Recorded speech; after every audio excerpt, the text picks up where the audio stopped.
The clothes you choose can say a lot about you. You might choose them for comfort, colour, or style. What you wear can really make an impact. But have you ever thought about the impact your clothes have on the people involved in making them? And the planet, for that matter. In this film, we're going to find out how cotton is grown and is transformed into the clothes we wear.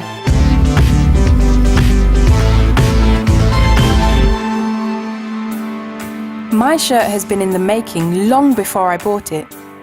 It has had a whole other life that I don't know about, involving far-off places, big machines, and lots and lots and lots of people. We'll be meeting the people behind it all, finding out what life is like for them. There are many stages in this process, and these link together in what is called the supply chain. Let's start at the beginning. Feel the fabric on your top. What's it made of? It could well be cotton, which is the most widely used natural fibre in the world today. Did you know that cotton is grown? It's a plant that, once matured, has a soft, fluffy, protective case known as a boll and is grown by farmers across the world. A whopping 20 million tons of cotton is grown in a year. That's the equivalent weight of 20 million horses. So if cotton is in high demand, that must mean that cotton farmers have lots of work and have enough money to look after their families properly, right?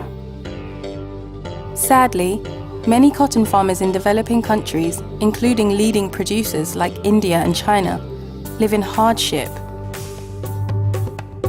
We're going to Gujarat, the westernmost state in India and one of the main cotton producing states in the country, to find out more. For the last 50 years, the prices of cotton have always been low, and more importantly, the cost of production has been going up year on year, which means most of the times cotton farmers are actually making a loss. So smallholder cotton farmers are caught between the value of their cotton becoming lower and the cost of growing it becoming higher. The impact of this is that they can't afford to pay for essentials for their families, like medicine when they're ill, school fees for their children, and even food. So how can we make sure the clothes we buy do no harm to cotton farmers and factory workers and gives them a fair deal? This is the Fair Trade mark, and you may recognize it from being on different food products in the supermarket. As well as food, Fair Trade also supports cotton farmers and workers in the clothing supply chain. Fair Trade supports smallholder cotton farmers working together in cooperatives. Fair Trade ensures they get a fair price, so that even when the price or value for cotton drops in the global market, theirs will stay the same. This brings stability to the cotton farmers' incomes and ultimately benefits their families. So the Fair Trade cotton mark on your clothes means the people who grew the cotton are getting a fair price. And there's also the Fair Trade premium.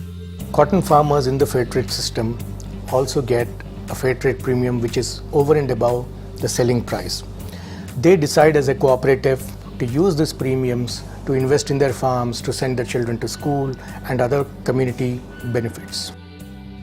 Babu Bai is a head teacher at a primary school who has seen how using the Fair Trade premium has helped his students.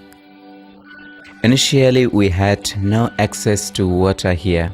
The nearest water supply was 5 kilometers away. We did not always have many students because of the lack of water. Now we have our water pump. Students are able to have direct access to water as well as their parents. It has helped everyone, the school, the children, and their families. Fair Trade also makes sure the farmers and their families are protected in different ways. Cotton farmers and their workers have to ensure that they wear protective equipment. Also, they help you to prevent usage of toxic chemicals. We've seen how Fair Trade makes life better for cotton farmers.